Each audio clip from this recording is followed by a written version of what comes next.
Vamos falar agora desse ponto culminante, que é a relação de causalidade. O nexo causal.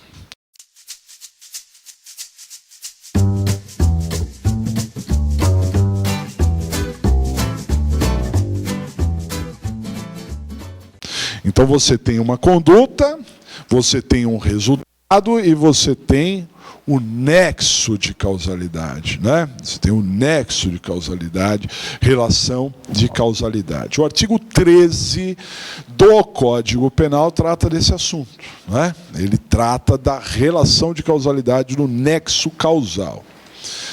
Relação de causalidade, relação entre a conduta e o resultado. Ponto, bem tranquilo de ser imaginado isso. No sentido jurídico, a causa deve ser entendida como? Como é que a causa deve ser entendida no sentido jurídico? Tem algumas teorias para apontar isso daqui. A primeira teoria, no sentido jurídico da relação de causalidade, é a causalidade adequada, dizendo que a relação de causalidade é a condição mais adequada a produzir o resultado. Então você tem várias opções e terá nexo, terá essa ligação, se a pessoa optar por aquilo que é mais adequado a gerar o resultado. Das várias opções, só existiria o nexo se a pessoa adotar aquela que seja mais adequada a produzir o resultado. Uma outra teoria fala da eficiência, dizendo que a condição mais eficiente de produzir o resultado é que levou o nexo. Você tem várias opções, mas uma das opções, todas as opções levariam ao resultado, mas aquela conduta mais eficiente, aquela que vai produzir melhor o resultado, seria a relação de causalidade. E, por fim, a relação jurídica, tudo que concorre para produzir o resultado. Nexo de causalidade seria tudo que concorre a qualquer força concorrente para gerar o resultado. O Código Penal brasileiro adotou essa teoria. Então não importa se é a mais adequada, se é a mais eficiente, para o direito penal brasileiro, nós temos a relevância jurídica, ou seja, a força concorrente.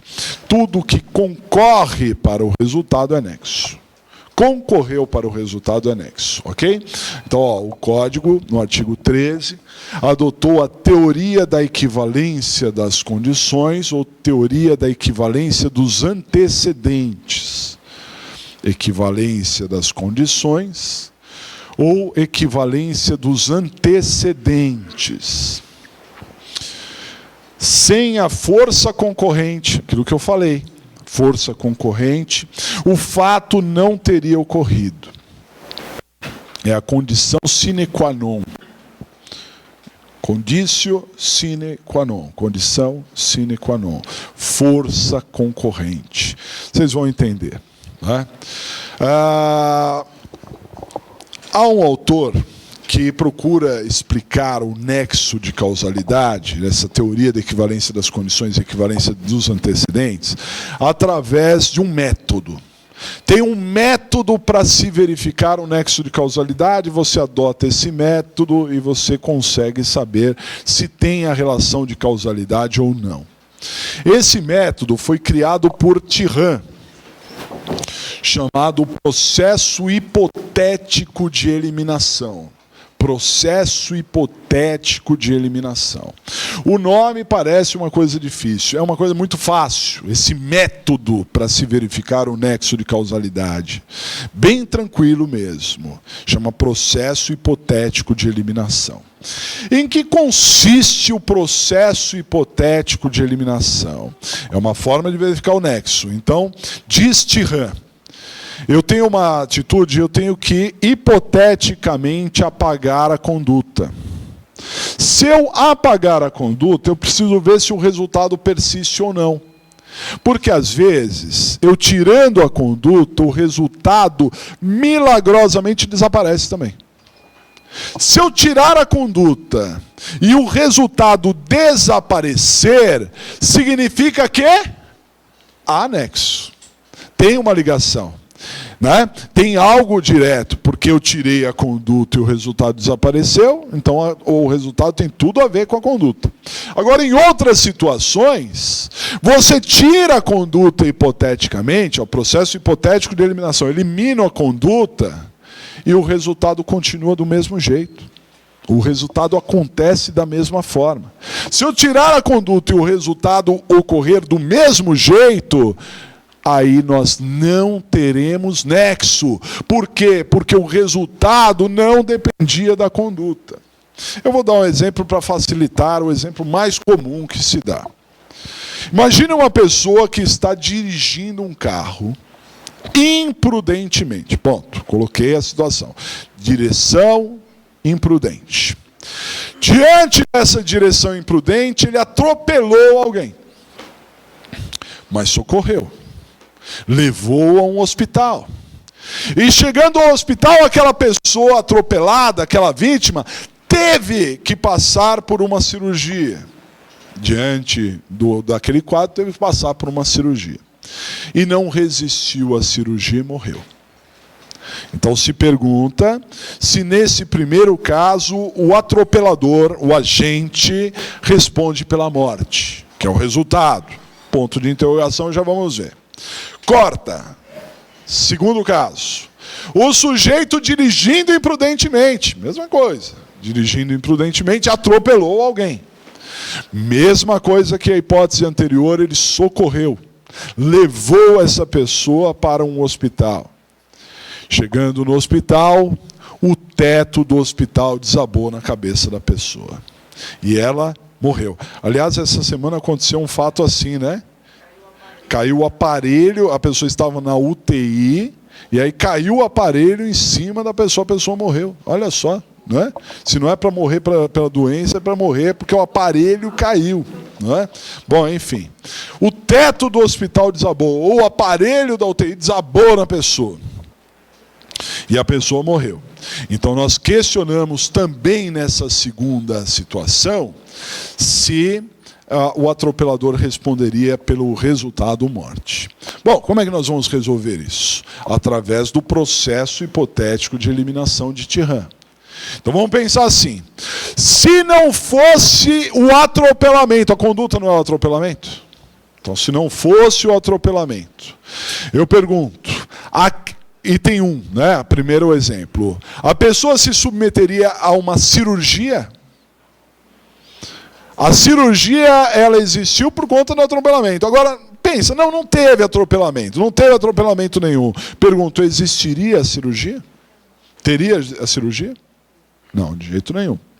Então, se eu tirar o atropelamento, some a cirurgia? Some. Então tem nexo.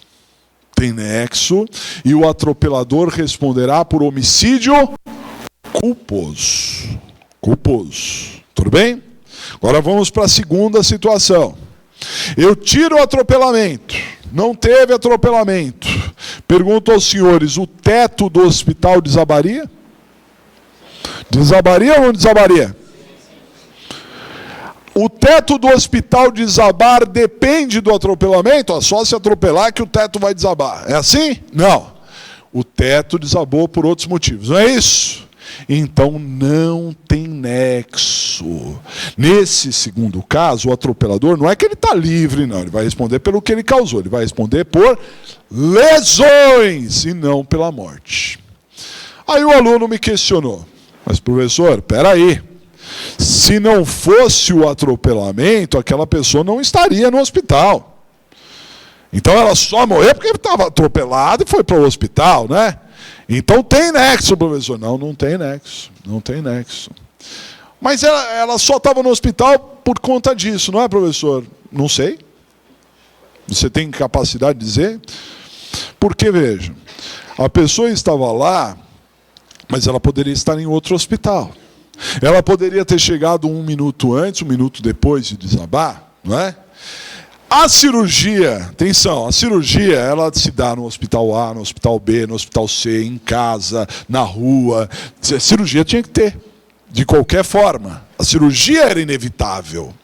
O teto do hospital desabar não era inevitável. Dá para entender? Então, o fato da pessoa estar lá no hospital, no momento em que o teto do hospital desaba, ela pode ser até um médico que está lá, né?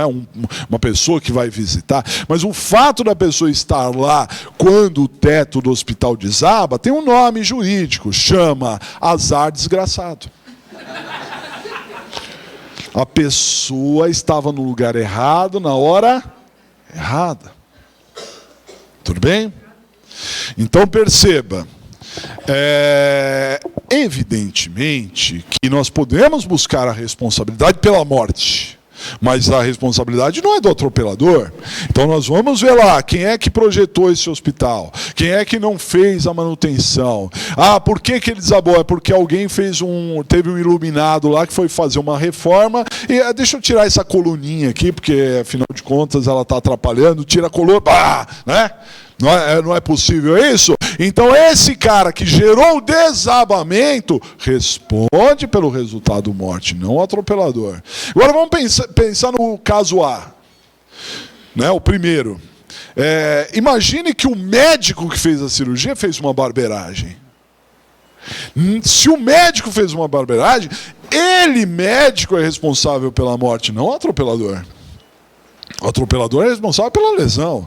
Mas aí você teve um fato superveniente que acabou gerando a morte. Qual seja, um médico que fez uma barbeiragem lá no meio do caminho. Não é? No exemplo que eu dei, é porque é natural, o médico fez tudo o que deveria fazer, mas a pessoa não resistiu àquela cirurgia que era inevitável e acabou morrendo. Aí o atropelador responde. Mas se tiver um fato superveniente, o atropelador já não responde.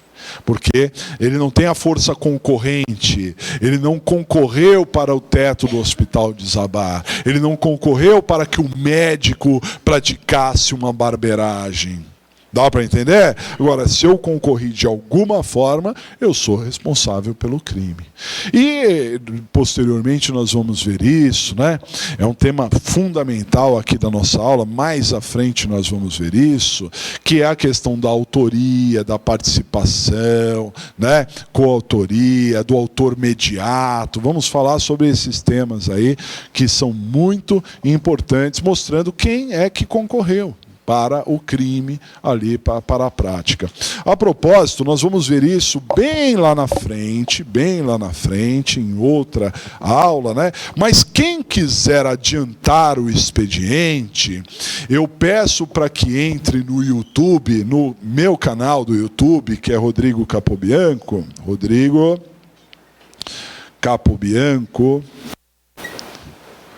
no YouTube.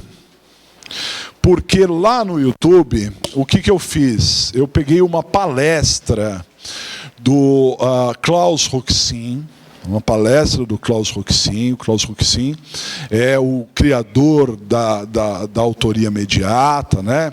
A teoria da imputação objetiva. E eu peguei essa palestra que ele deu em espanhol, ele é alemão, mas ele deu essa palestra em espanhol, e eu traduzi a palestra inteira, né?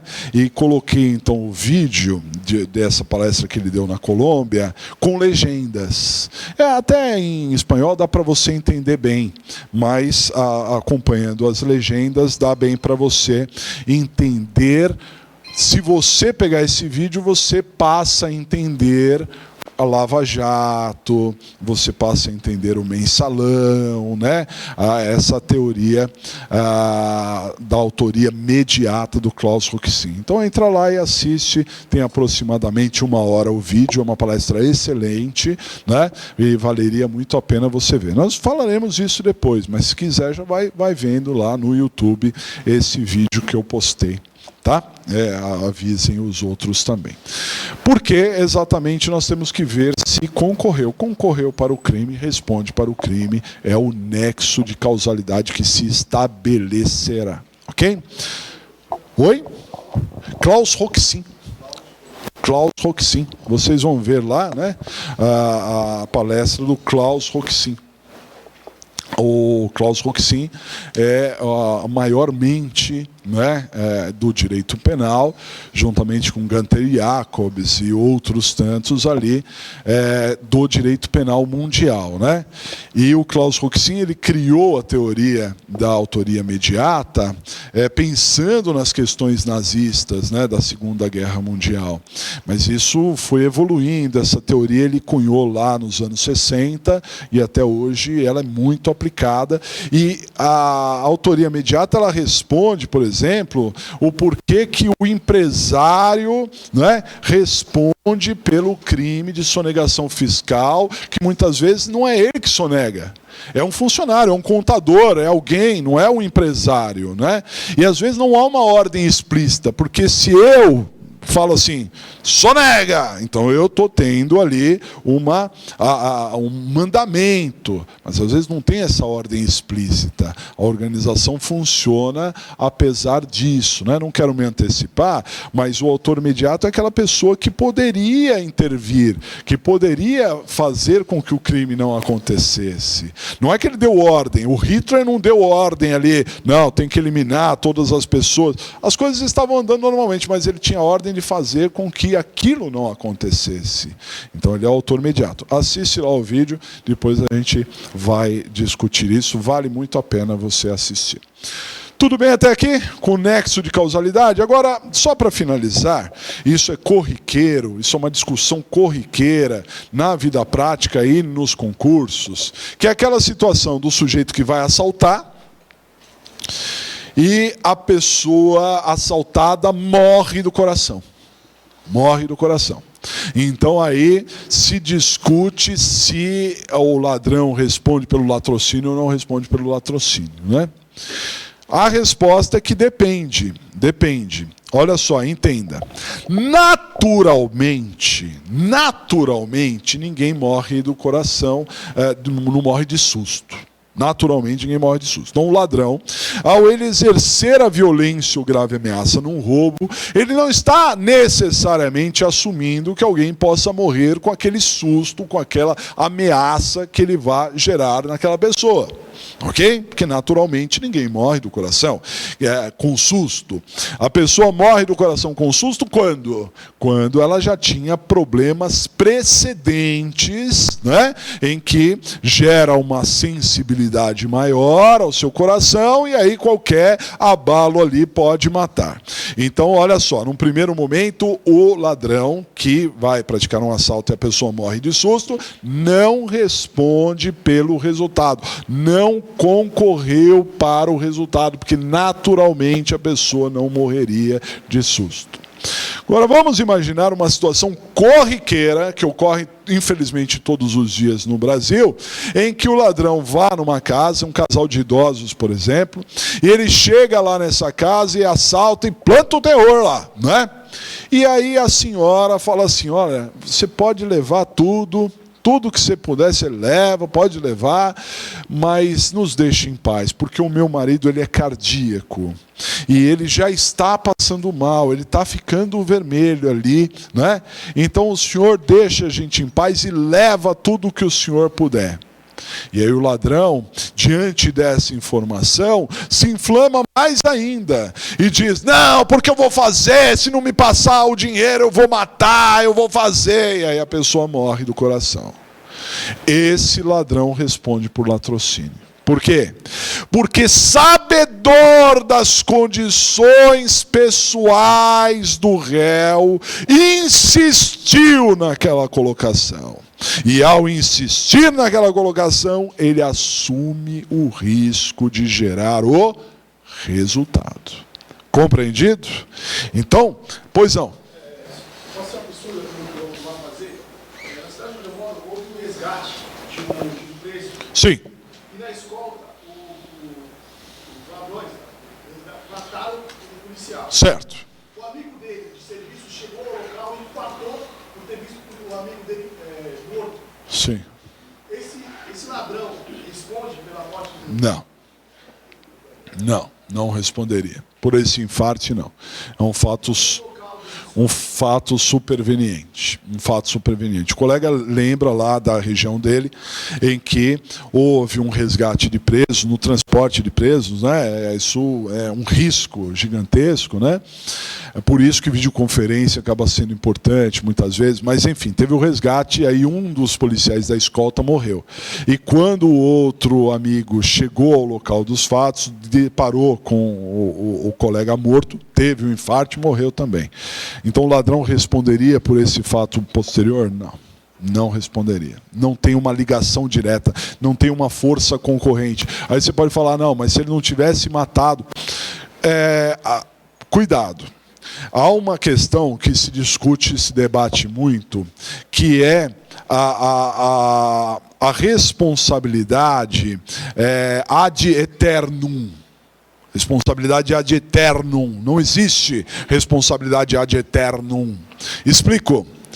Se o ladrão matou alguém no assalto, a culpa é dele. Sim. E a empresa que fabricou a arma? Não é responsável? Se a empresa não tivesse fabricado a arma, o cara não estava com a arma. Aí eu pego, não, mas espera aí, a culpa não é da empresa que fabricou a arma. A culpa é do minerador que tirou o chumbo da terra, porque se ele não tirasse o chumbo da terra, né, aquilo não viraria projétil de arma de fogo. Então a culpa é dele. E aí a gente vai indo e chega em Deus. Né? Chega em Deus, aí a gente percebe que a culpa é de Deus que criou tudo isso aqui, dá certo? Não há essa responsabilidade ad eterno. Fala assim, não, isso está ligado àquilo. Não, a ligação tem que ser direta, a responsabilidade tem que ser direta. Uma arma de fogo, ela é criada para atirar nas pessoas mesmo, né? Ela não é... Uma faca é criada para cortar, necessariamente não é para matar, e as pessoas fazem isso. Agora, uma arma de fogo é para atirar, né? Para se defender, para atacar, para ameaçar, sei lá, mas ela é feita para isso mesmo. Mas a empresa não vai se responsabilizar. Quem vai se responsabilizar é quem fez o mau uso daquilo. Seria uma outra história. E não pela morte que veio depois. Diga. Os exemplos aí estão gerando pela vida, né? Sim. O patrimônio, no caso do raciocínio. Se aplica a mesma regra, conduta, resultado e fato superveniente no caso de danos, tão somente? Um bem protegido aí, totalmente patrimonial? Tem causa de um acidente de trânsito, esse carro está sendo levado a uma oficina, só que no meio do caminho ocorreu um outro acidente que deu perda total em todos os veículos. Respondam tão somente pelo primeiro. Só pelo primeiro. O que vem depois é o outro que causou depois, mesma regra. Quem causou o fato superveniente é que responde efetivamente pelo fato superveniente. Vejam só, tem vários casos que vocês procurem, vocês vão achar, da pessoa que sofreu um acidente de trânsito e está sendo resgatado pela ambulância, e a ambulância bate, o cara morre, né? É claro que o responsável pela morte é o motorista da ambulância, né? Então não exatamente aquele outro, tem que ver se morreu por um fato ou se foi pelo outro, né? Qual foi o fato concorrente.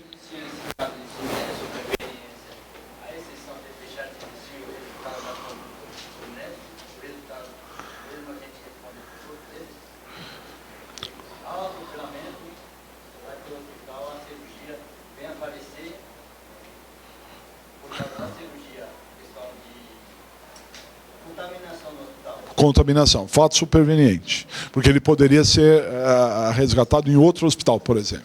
Daí eu vi um artigo que diz quando há uma cirurgia nessa questão desse nexo e a pessoa, o agente vem a falecer a questão de bactéria, etc., a conduta seria por todo coisa. Bom, isso, na verdade, você tem que ver o caso concreto, né? Porque assim, vamos pensar abstratamente. Uma cirurgia, ela importa em riscos. Que riscos que uma cirurgia tem? Anestesia, né? A pessoa pode não resistir a uma anestesia, pode ter algum tipo de contaminação, né? Até aí faz parte da cirurgia. Vamos pensar que o médico, você tem que pensar em quem teve fato superveniente. O médico agiu perfeitamente. Então o médico foi perfeito, ele foi cirúrgico, ele fez tudo o que deveria fazer. O anestesista deu a dosagem correta da anestesia, né? A pessoa teve todos os procedimentos de asepsia, né? Mas aquela cirurgia gerou consequências, porque era previsível que ocorresse uma consequência daquela, morreu. O primeiro responde. Agora, nós temos que pensar no fato superveniente, se alguém criou esse fato superveniente, né? Se gerou um perigo maior ali, aí o segundo responde. Então, claro que tudo vai depender muito do caso concreto, né? Mas, por exemplo, um hospital que já é useiro em vezeiro em ter contaminação de lixo hospitalar, não sei o quê, é culpa do hospital e não do primeiro que gerou. Oi? Polêmico. Sim.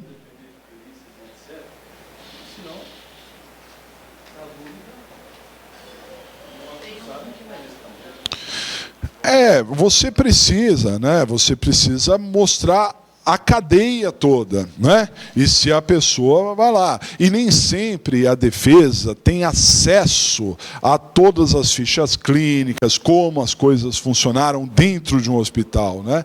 Apurar, sim, muito difícil.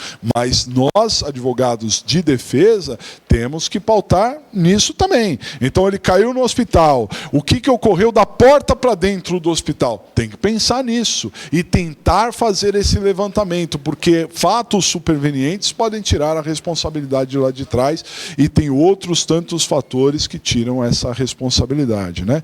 Você tem cirurgias estéticas que dão vários problemas. O contrário também é verdadeiro. Às vezes o médico teve uma situação em que já chegou complicado para ele. E aí ele foi o responsável pela morte. Foi? Ou será que o que chegou já complicado antes é que era o problema, né? Então tem que se verificar, né, nessa situação também. Quem é responsável? Quem concorreu? Força concorrente. O sujeito concorreu. Ele realmente teve a concorrência, então ele responde, não é? Compreendido até aqui? Então, se o sujeito sabe, vamos imaginar, matar uma pessoa com água com açúcar, não vai matar. Mas e se for diabético? Pode matar, não pode matar? Depende do grau de diabetes, não pode matar? Então vejam, eu sei que a pessoa é diabética, eu sei que ela não pode comer determinados alimentos, não é? Eu já sei antecipadamente. Naturalmente ninguém morre por ingestar água com açúcar. Mas eu já sei daqueles problemas todos, eu entrego, assumo o risco. E assumindo o risco, vou responder pelo resultado. Posso responder pelo resultado? Posso, porque estou concorrendo para o resultado. Sabia da condição pré-existente ali. Então tem que saber, né, se sabia, se não sabia, as condições em que nós teríamos anteriormente.